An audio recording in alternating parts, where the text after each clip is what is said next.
Bashas kitchen இன்னைக்கு நாம பார்க்க போறது Wednesday night dinner routine. Wednesday night dinnerக்கு Paneer Cashew Gravyயும் layered chapathiyum பண்ணிரணும். So இது எப்படி பண்றது அப்படினு வாங்க பார்க்கலாம். Paneer Cashew Gravy பண்றதுக்கு ஒரு கடாயில ஒரு 4 டேபிள்ஸ்பூன் எண்ணெய் ஊத்திக்கோங்க. பாதி பட்டை, 4 கிராம்பு, ஒரு ஏலக்காய், 1/2 டீஸ்பூன் ஜீரகம் போட்டு தாளிச்சுக்கோங்க.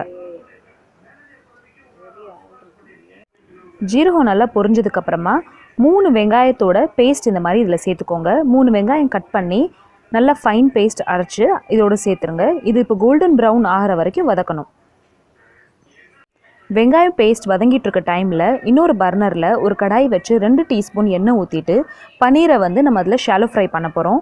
பன்னீரை ஃபஸ்ட்டு கட் பண்ணிக்கலாம். கட் பண்ணுறதுக்கு நைஃபை சூடு பண்ணிக்கோங்க. சூடு பண்ணிவிட்டு கட் பண்ணுங்கள். ஸோ பன்னீர் எப்படி வீட்டிலேயே செய்கிறது அப்படின்ற ஒரு வீடியோவோட லிங்க்கும் நான் கீழே டிஸ்கிரிப்ஷன் பாக்ஸில் போடுறேன். இது கடையில் வாங்கின பன்னீர். வீட்டில் எப்படி பன்னீர் செய்கிறது அப்படின்ற வீடியோவும் நான் உங்களுக்கு கீழே டிஸ்கிரிப்ஷன் பாக்ஸில் போடுறேன். ஓப்பன் பண்ணி கண்டிப்பாக பாருங்கள். இப்போ இதை க்யூப்ஸை கட் பண்ணிக்கலாம். எண்ணெய் லைட்டாக சூடானதுக்கப்புறமா லோ ஃப்ளேமில் பன்னீர் க்யூப்ஸை இந்த மாதிரி இதில் வச்சுருங்க. இதை ஷாலோ ஃப்ரை பண்ணணும். கரெக்டாக ஒரு 2 மினிட்ஸ் இதை ஃப்ரை பண்ணிங்கன்னா போதும். ரொம்ப ஃப்ரை பண்ணிங்கன்னா ரப்பர் மாதிரி ஆயிரும். இப்போ இந்த ஆனியன் பேஸ்ட் ப்ரௌன் கலரில் மாறிடுச்சு. இப்போ இதில் நம்ம மசாலா சேர்த்துக்கலாம். 1/2 டீஸ்பூன் இதில் மஞ்சத்தூள் சேர்த்துருக்கேன். ஒரு டீஸ்பூன் இதில் தனியாத்தூள் சேர்த்துக்கோங்க. வெறும் தனியாத்தூள் இது. 1 டீஸ்பூன் மிளகாத்தூள் சேர்த்துக்கோங்க. 3/4 டீஸ்பூன் இதில் நீங்கள் ஜீரகத்தூள் சேர்த்துக்கோங்க. ஜீரகத்தூள் ரொம்ப நல்ல டேஸ்ட் இதுக்கு கொடுக்கும். இப்போ இது எல்லா ஸ்பைசஸையும் நல்லா மிக்ஸ் பண்ணிக்கோங்க. ஒரு 2 நிமிஷத்துக்கு அப்புறம் இதில் நம்ம டொமேட்டோ பேஸ்ட் ஊற்ற போகிறோம். பன்னீர் ஒரு சைடு நல்லா வெந்துருச்சு. இப்போ இதை நம்ம திருப்பி போட்டுக்கலாம். இப்போ இந்த மாதிரி இந்த ப்ரௌன் கலர் ஆகிற வரைக்கும் இதை நீங்கள் வேக விடுங்க. கரெக்டாக ஒரு 2 மினிட்ஸ் ஆகும் இது வேகிறதுக்கு. 2 சைடுமே நல்லா வேக வச்சுட்டு ஒரு 2 மினிட்ஸ் வேக வைங்க. அதுக்கு மேலே வேக வைக்க வேண்டாம். ரொம்ப நேரம் வெந்துச்சு அப்படின்னா பன்னீர் ரப்பர் மாதிரி ஆயிரும், டேஸ்ட் மாறிடும். இதே மாதிரி எல்லா பன்னீரும் கட் பண்ணி எடுத்து வச்சுருக்க க்யூப்ஸ் எல்லாத்தையுமே ஷாலோ ஃப்ரை பண்ணி ஒரு பிளேட்டில் நான் தனியாக எடுத்து வச்சுருக்கேன். ஸ்பைசஸ்லாம் ஒரு 2 மினிட்ஸ் சாட் ஆனதுக்கப்புறமா இதில் நம்ம தக்காளி பேஸ்ட் இதில் ஊற்றிடலாம். ஒரு 3 தக்காளி நாட்டு தக்காளி இருந்துச்சுன்னா 3 தக்காளி போடுங்க. பெங்களூர் தக்காளி இருந்துச்சுன்னா 4 தக்காளி போடுங்க. அதை அரைச்சி இந்த மாதிரி பேஸ்ட்டாக அதில் போட்டுக்கோங்க. அதையும் நல்லா வதங்க விடுங்க. தக்காளி பேஸ்ட் ஒரு 4 நிமிஷம் கொதிச்சதுக்கப்புறமா இஞ்சி பூண்டு பேஸ்ட் சேர்த்துக்கலாம். ஒரு டீஸ்பூன் இஞ்சி பூண்டு பேஸ்ட் சேர்த்துட்டு அதையும் நல்லா மிக்ஸ் பண்ணி விட்ருங்க. உங்களோட கிரேவி கன்சிஸ்டன்சிக்கு ஏற்ப நீங்கள் தண்ணி ஊற்றிக்கலாம். இதை நான் 1/2 கப் தண்ணி ஊற்றிருக்கேன். ஏன்னா நம்ம கேஷ்யூ பேஸ்ட் போடும்போது கிரேவி இன்னும் ரொம்ப திக்காயிரும். இப்போ இதை ஒரு 10 மினிட்ஸ் வரைக்கும் கொதிக்க விடலாம். ஒரு 10லேருந்து 12 கேஷ்யூவை மிக்ஸி ஜாரில் போட்டு தண்ணி ஊற்றி பேஸ்ட்டாக ரெடி பண்ணிக்கோங்க.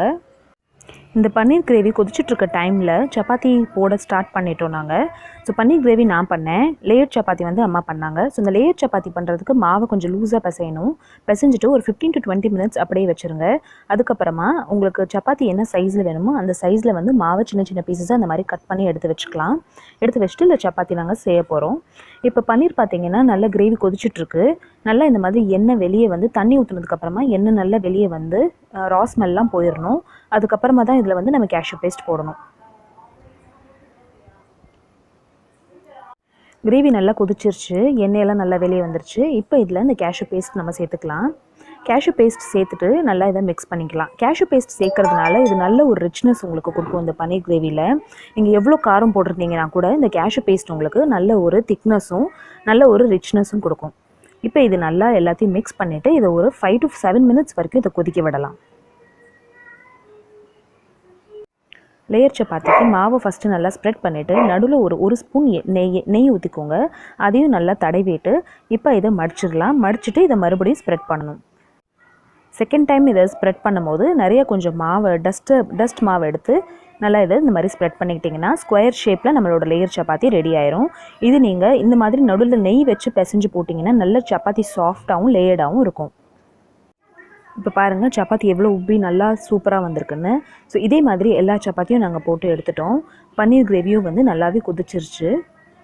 கேஷ்யூ பேஸ்ட் போட்டு ஒரு 5 மினிட்ஸ் கொதிச்சதுக்கப்புறமா ஷாலோ ஃப்ரை பண்ணி எடுத்து வச்சுருக்க இந்த பன்னீரையும் கொத்தமல்லியும் சேர்த்துட்டு ஒரு 2 to 3 மினிட்ஸில் ஆஃப் பண்ணிடுங்க. நம்மளோட பனீர் கேஷ்யூ கிரேவி ரெடி ஆயிடுச்சு. இந்த கன்சிஸ்டன்சியில் இதை நீங்கள் ஆஃப் பண்ணிடலாம். கேஷ்யூ பேஸ்ட் போட்டு ஒரு 7 மினிட்ஸ் கொதிச்சதுக்கப்புறமா இதில் நீங்கள் ஷாலோ ஃப்ரை பண்ணி எடுத்து வச்சுருக்க பனீரையும் கொத்தமல்லியும் சேர்த்துட்டு 2 மினிட்ஸில் ஆஃப் பண்ணிடுங்க. பனீர் சேர்த்ததுக்கப்புறமா இதை கொதிக்க வைக்க வேண்டிய அவசியம் இல்லை. 2 மினிட்ஸில் ஆஃப் பண்ணிட்டீங்கன்னா இந்த கன்சிஸ்டன்சி இதுக்கு வந்துடும். இப்போ இதை நம்ம சாப்பிட்றதுக்கு தனியாக ஒரு பவுலில் சர்வ் பண்ணுறதுக்கு எடுத்துடலாம். பாருங்கள், பார்க்குறதுக்கு எவ்வளோ கலர்ஃபுல்லாக இருக்குன்னு. இந்த டின்னர் ரூட்டீன் உங்களுக்கு பிடிச்சிருக்குன்னு நினைக்கிறேன். உங்களுக்கு இந்த வீடியோ பிடிச்சிருந்துச்சி அப்படின்னா என்னோட சேனலை லைக் பண்ணுங்கள், ஷேர் பண்ணுங்கள் அண்ட் சப்ஸ்கிரைப் பண்ணுங்கள். தேங்க்யூ ஸோ மச் ஃபார் வாட்சிங். பாய்.